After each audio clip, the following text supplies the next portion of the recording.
Hello friends, welcome back to Ammu's kitchen. ఈరోజు మనం దోసకాయ పప్పుని ఏ విధంగా తయారు చేసుకోవాలి ఈ వీడియోలో మీకు చూపిస్తాను. ముందుగా మనం ఒక గ్లాసు కందిపప్పుని తీసుకొని శుభ్రంగా కడగాలి. పెద్ద సైజు గ్లాస్తో తీసుకోవాలి, అంటే మనకు 250 గ్రామ్స్ కందిపప్పు పడుతుంది. దాని 250 గ్రామ్స్ కందిపప్పుకి ఒక హాఫ్ కేజీ దోసకాయని తీసుకొని ఈ విధంగా ముక్కలుగా కట్ చేసుకొని పెట్టుకోవాలి.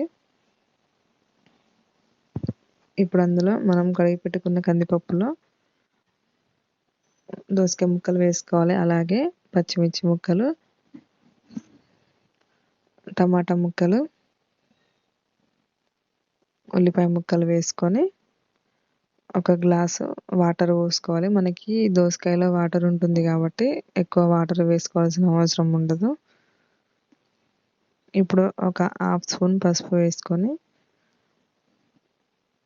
ఈ విధంగా ఒకసారి కలుపుకొని స్టవ్ మీద పెట్టుకొని కుక్కర్ మూత పెట్టుకొని 3 విజిల్ వచ్చేంత వరకు మనం పప్పుని ఉడికించుకోవాలి.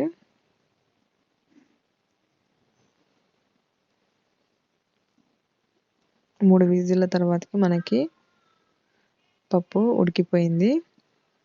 3 విజిల్లు వచ్చాయి.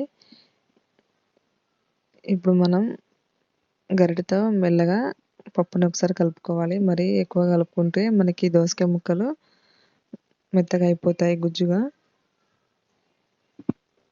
ఒకసారి కలుపుకొని ఇప్పుడు అందులో మనం తగినంత సాల్ట్ వేసుకోవాలి.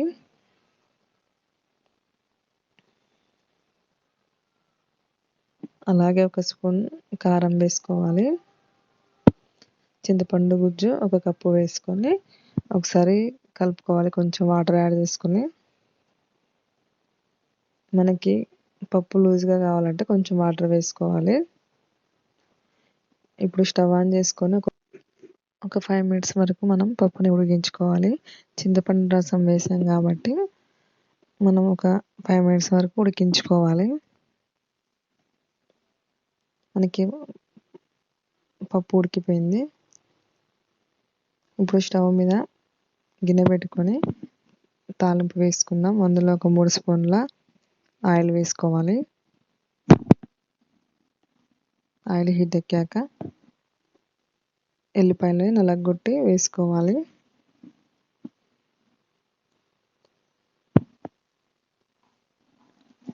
ఇప్పుడు ఎల్లిపాయలు ఎర్రగా వేగినాక ఒక స్పూన్ తాలింపు గింజలు వేసుకోవాలి. అలాగే ఒక స్పూన్ జీలకర్ర వేసుకోవాలి.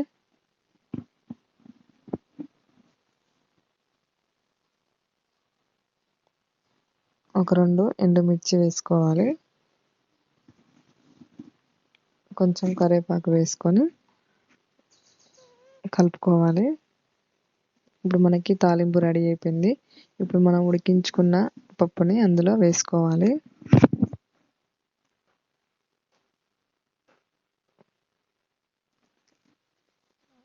ఈ విధంగా మనం దోసకాయ పప్పుని చేసుకోవచ్చు. చాలా టేస్టీగా ఉంటుంది. మీరు ఒకసారి ట్రై చేసి చూడండి.